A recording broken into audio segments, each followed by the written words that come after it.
The ACC is looking very tough. They are every year. They used to be the premier basketball conference. The Big 12 has kind of taken over that. There's a lot of problems in the world today, but sports is our safe haven, right? The other thing to talk about is the NIL. It's a changing landscape right now. The NIL is just such a difficult thing to grasp. Well, so much for that. But don't worry, Lance Taylor's got you covered with Yappin Sports. Players getting in trouble all over the place in the NFL. I mean, just yesterday, cornerback Sutton, the Steelers, suspended for 8 games. Lance takes the national sports stories and forecasts how they might affect our local athletics here in Idaho. Of course, earlier this summer, one of the things they talked about is athletes being employees of the university, and that brings some different legal ramifications. We're going to get into those a little bit later on in the show. Yappity yap, don't talk back. It's Yappin Sports with Lance Taylor.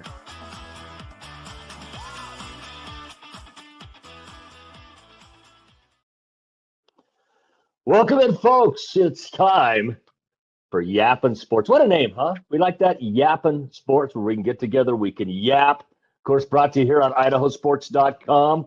Got a great show today. Got Greg Harding on out of District 5. Greg Harding, one of the veteran officials in the state of Idaho. He's actually the rule interpreter for basketball. He's going to be on. He's going to be talking about football, any rule changes, rules of emphasis this year. There's always rules of emphasis. We're going to talk about that. We're also going to have a little chat about the official shortage around the country. We've got a lot of officiating vacancies around there. It's really nationwide.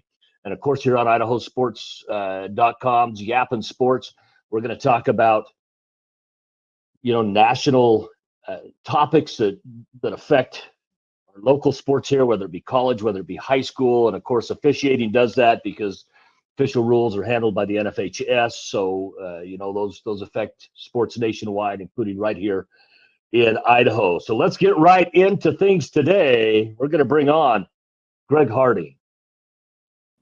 Greg Harding out of District 5, one of the elder statesmen that officiating here in Idaho. Greg, did you ever think you'd get to the point where you were called the elder statesman? Yeah, no, I don't think so. You're still young, don't you? Yeah, I still want to think that I'm still a little young. I know, I take a look at those high school kids out there, and I think, I'm still one of their peers. Until they tell me they've never heard of Van Halen and AC/DC and, all of those guys. Then I start feeling, boy, I am an elder statesman for sure. Oh, that's true. They listen to the songs. They may not know who sang them, but they sure enjoy those songs. Yeah, they do. In fact, I saw somebody wearing it was a Def Leppard shirt the other day. And I was in a store, and it was obviously a younger person, maybe late teens, early 20s. And I said, hey, your parents sure raised you right. And they said, oh, yeah, I just like the shirt. I don't even know who they are. I'm like, that's a shame. That's a great band. Anyway, Greg Harding out of District 5. Greg is one of the rules interpreters for the state. He's the head interpreter for basketball. He also officiates football as well. And so we're having Greg on today. We're going to talk about, with football season coming up, maybe some of the upcoming rule changes in football, some of the rules of emphasis. There's always rules of emphasis every year that maybe they feel have got a little laxed over the years, and so they're going to emphasize them a little bit. Greg, I got to turn it over to you. Tell us what's new coming from the NFHS as far as rules go this year. Well, this is going to be short because actually I believe the National Federation, at least this year, felt like the rules were in pretty good shape. And so really the only rule change that they put in place is in regards to uniforms, which, everybody kind of balks and says, God, why do we have to deal with this? But really the only uniform or the only rule changes, they basically are just clarifying that the jerseys of the home team needs to all be the same dark color and clearly contrast with the visiting team's white. Okay. Honestly, so is that the tops and the bottoms are the same color? No mix and match? No, they can mix and match. It's just the Okay. tops. Okay, just the tops have to be the same dark color. That is correct. Just, so there, at times there were some teams that were wearing maybe a little darker gray and then a lighter gray for, on the same team. And they just like to clarify a few things just to make it easier for everybody.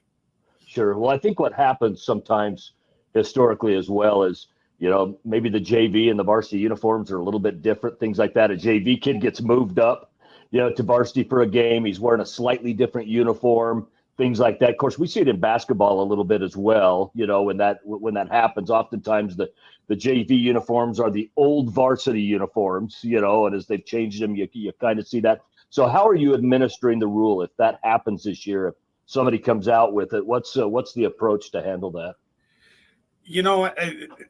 Most officials want to be as accommodating and as flexible as possible, right? Sure. I mean, rules are written for good reasons, but also, in regards to what you just said about a little bit different color of jersey or whatever, and they used to be the old varsity. I mean, uniforms cost a lot of money. Yeah. And some schools do not have the funds available to them that some of the other schools do. And so they can't buy new uniforms every year. And if they do, they're limited on how many they can buy, right? So, sure. If things like that happen, we really just kind of hit the opposing coach up and say, here's what's going on. They're pretty understanding of the situation. And if usually there's no issues, right? They'll just Sure. allow it to play. If there is a distinct difference between the two, we'll accommodate that and then say, hey, can you work on this for the next game so that sometime down the road, everything is in accordance with the rules. But nobody wants to allow a kid not to be able to play because of a formality like that. Yeah. Hopefully that makes sense. Yeah. Yep. It does. I mean, anytime that coaches and officials can come to an agreement on something, because like you said, not all schools have those kind of funds. I mean, some schools have big boosters that every year step up and say, hey, we'll buy new uniforms for the team, things like that. That's one thing, but not all schools have that. And we see it particularly in a lot of your really smaller schools. You get down into 8-man football and stuff like that. Oftentimes they're very limited in the funds that they have. And oftentimes they don't have big boosters in the area. The bigger your population is, the more chances you have of having a big booster that will step up and maybe help with something. And if they don't, I really like that common sense approach of talking to the coaches and saying, hey, this is the situation here. Are you okay with this? And that's a good approach. I think that's common sense for sure. Okay. What about rules? What about rules emphasis this year? Any rules of emphasis that they're saying, hey, keep an eye on this? Yeah. So there's really 3. Every year they put out, there could be 1, there could be 2, 3, or 4, or whatever. This year there are 3. The first one, which is kind of always a point of emphasis and gets talked about all the time, is in regards to sportsmanship and, how to handle altercations or prevent altercations from happening if that is at all possible. So, the first point of emphasis is on sportsmanship and, how everybody that's involved in the event can lend a hand into providing and, to make sure that the best sportsmanship can be displayed at all times. When the team captains are called out on the field, is that something you talk about with them when you're doing the coin toss with the team captains? It is. We give our usual spiel of good luck, play hard, be smart. You guys take control of things out here on the field. Let us deal with the coaches on the side. If something's going on out there, very nicely come up and talk to us, and we'll try to address and answer your questions. Captains are really good. And one thing that we, point out at the very end of that conversation usually is, and most importantly, show good sportsmanship. Help each other up. Even if it was a great hit, you want to get excited about it, which people like to see, right? But, it shows a lot and demonstrates great sportsmanship and competitiveness. If you, knock somebody down, made a great play, and then you turn around and extend a hand and pick that person up. When there are sportsmanship problems, particularly on the field, what do you see mostly? Is it something as a result of a big hit? Is it just two guys that have gone against each other so many plays in a row that it just starts to get chippy? What tends to be your experience? I think it's a combination of both of those. I think, the highlight reel hit that you kind of see, and, that football is a contact game, and as long as they're being taught the proper ways to tackle and hit people and do it legally, that's just the nature of the game. And so Sure. they do that, and some kids are really good about it and they want to celebrate, which is fine, but they got to be careful that you're not celebrating like in the direct right in the face of the Sure. person that just took the brunt of it, or in the direction of the team. Just celebrate with your kids and your own teammates, and you see that a lot. And you might just have to just kind of step in and say, all right, good hit, let's move on.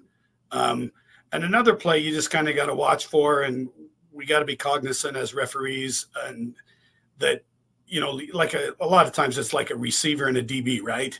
They jockey for, the receiver feels like he's running routes and he's being held by the receiver, and the receiver feels like the DB feels like the receiver is pushing him off and getting an advantage. And so those two can get some pretty good competitive matchups. So you just got to get in the middle of those. And then when the play goes to the opposite side, you still have to keep an eye on these two over here, because they'll get tangled up and they don't want to let go of each other. It's kind of a little tussle or whatever. They want to show who's stronger or whatever. And so you just got to be aware of those, and you get a feel of those matchups and you get involved with them. You bring them together and just say, all right, guys. And you try to do the best job you can of intervening. Sure. Makes a lot of sense. So what are the other two rules then that are under emphasis this year? So player equipment and enforcing player equipment. And, none of us, again, I told you earlier about the one rule change with, uniforms. Nobody wants to be the uniform police. I mean, we're not out there trying to, you got to do this, got to do that. It's not fun. Okay. But in this regard, this point of emphasis this year is on specifically the pants. And the pants, they need to really cover the knee, and knee pads must be worn. I mean, I don't know, you've seen many football games from the pros down to the college, and these high school kids and even the grid kids, they see what these other people, the other athletes are wearing, and it looks cool and they want to look that way or whatever. But the one point of, like I said, the point of emphasis in regards to player equipment this year is pants being worn over the knees and knee pads worn at all times. That's something, as you bring that up, Greg, that's something I've thought about for a while now. Because I remember, you go back when you and I were kids, we're kind of in that same general age range. That was a big thing. That had to cover your knees. I remember even going back to like Little League football down in Cedar City, Utah, where I lived at the time. And they would come over and check those and make sure that they were covering your knees. You had to have those knee pads on. You do look now, particularly, you see it a lot in the college game. In the pros, they're a lot more strict on the uniforms. Socks have to come all the way up and so forth. But you look in the college game, and you'll see a lot of bare knees out there. Socks aren't pulled up, and you see a lot of bare knees. And I haven't been able to help but think that that's a little dangerous. Well, yeah, I mean, the rules in place for safety, as we all know, right? But Sure.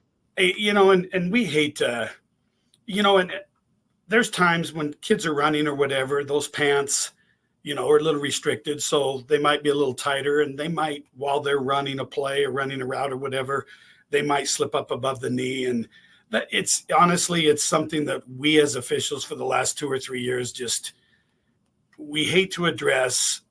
We understand the purpose behind it. It's safety. it starts from, and it starts with us enforcing it. It starts with coaches ordering pants that, meet those requirements so that they can't wear pants that are two sizes too small, right? Sure. And so it's a combination of all of us working together to avoid that. And, I mean, at times it's almost like, okay, if you're the player and you want to expose your knees like that, then that, it really is an individual decision. But knowing that it's an emphasis in the rules of the game, and it is up to us to try to monitor that and do the best we can with what we have to enforce it. Sure. Perfect. Now, what's the third rule that you said is under emphasis this year? It's just offensive formations. Okay. I mean, a lot of times it's in regards to linemen. So determining between a lineman and a back. Sure. If you're not a lineman, you're really considered a back, whether that's a receiver or whatever.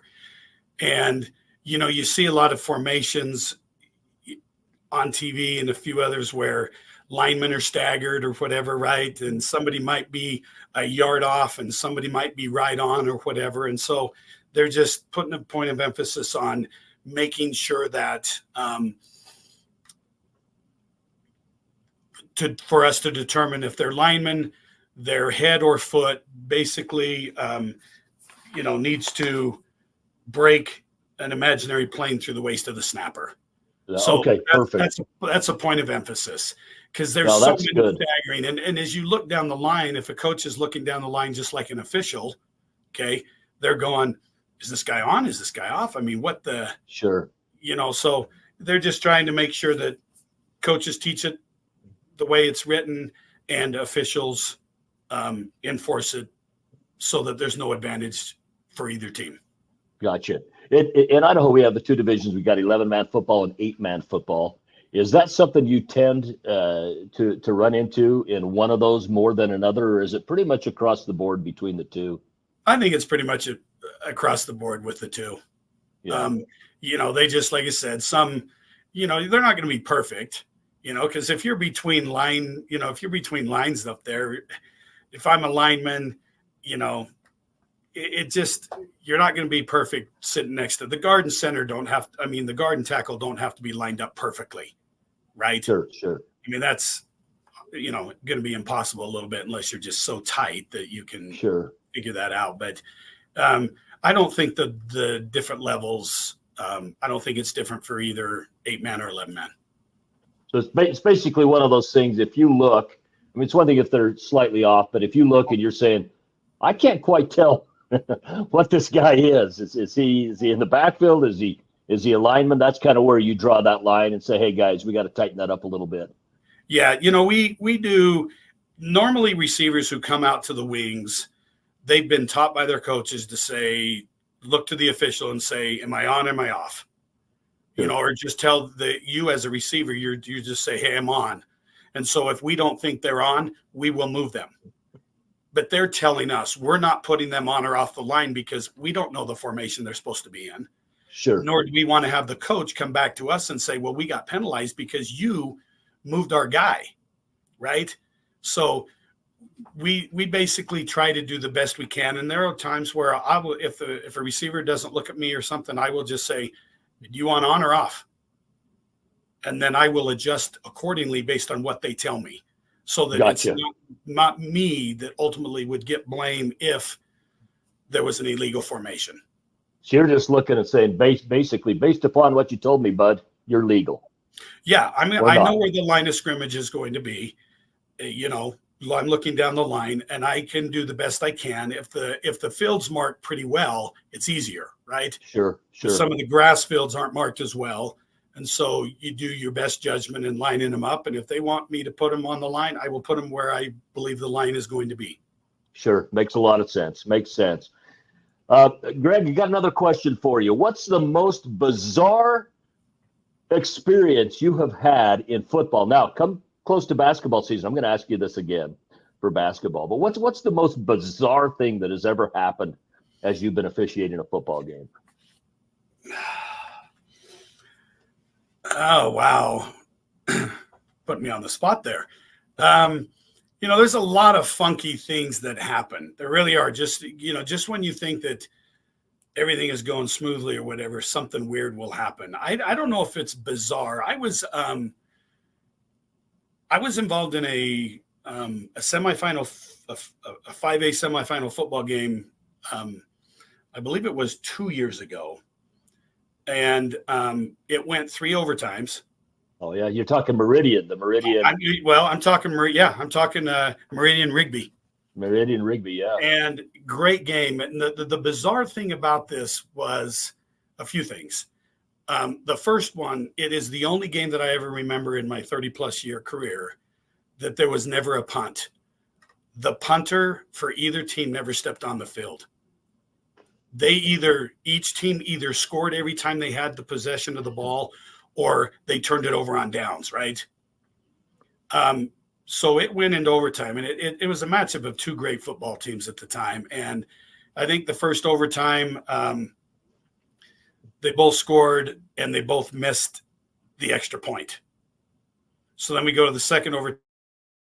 They both score, and they both went for 2, and they got it.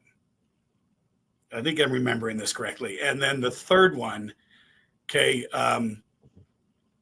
Rigby stuffed Meridian, and they didn't score in the third overtime.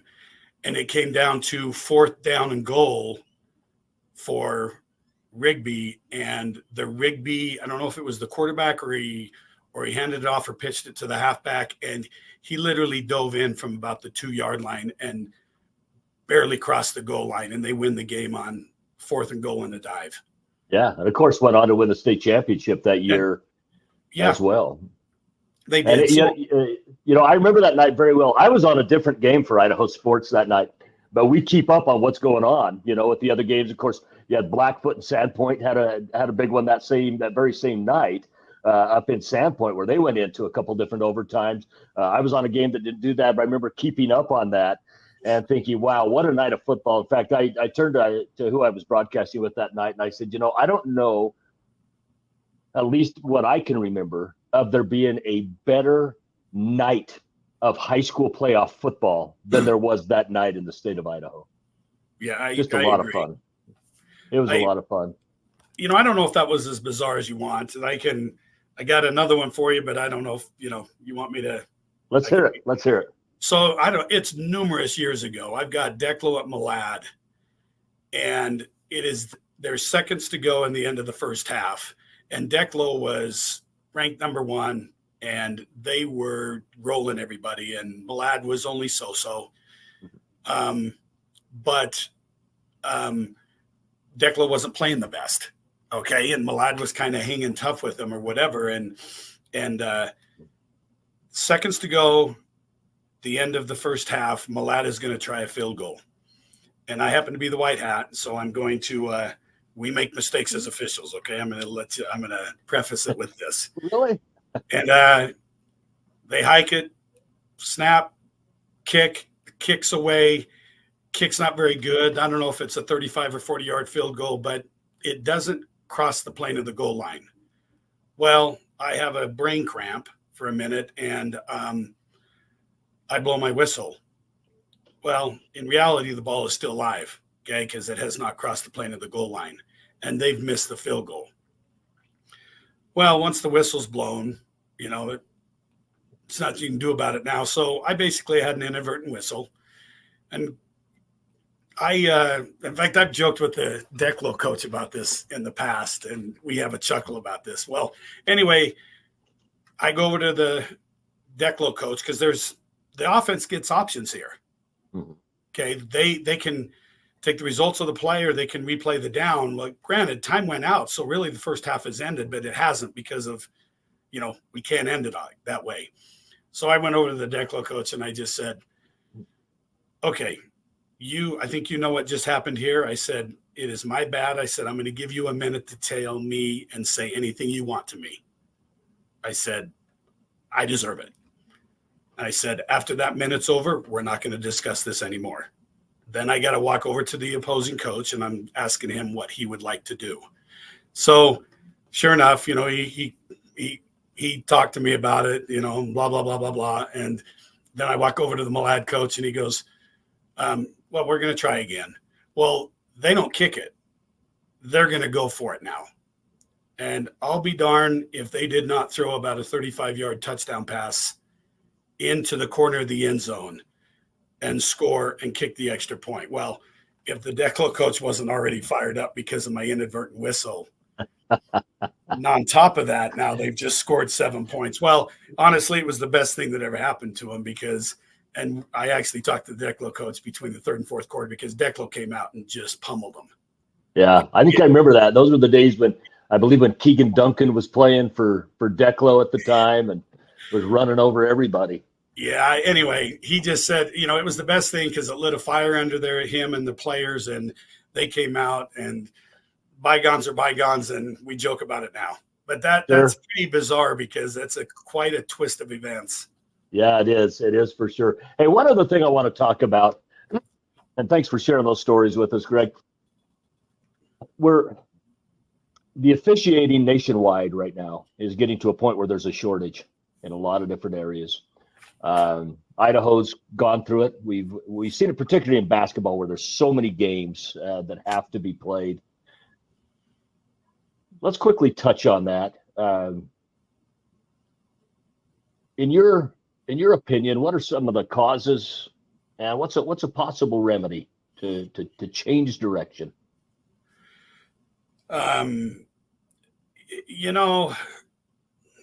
You want causes or just the remedies?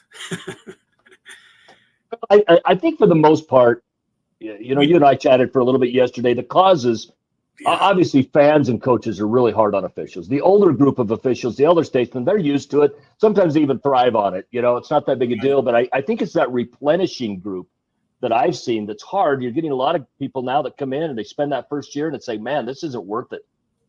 And they get out of it. And what it makes is so when the experienced group starts to retire, there's really not as many people to replace them. That's what at least it has appeared to me. Yeah, no, you're absolutely accurate. There's many causes but the remedies, for numerous years, the National Federation is trying to promote programs and everything about sportsmanship and everybody doing their own part or whatever. And that is so true though. We all have to get on the same page if things are going to improve. And when I say everybody, it's from players to parents to coaches to officials to administrators, all fans have to just understand, it's a competitive environment. And there's lots of emotions, right? But what needs to happen is everybody really needs to take a step back and say, hey, it was a hard-fought game.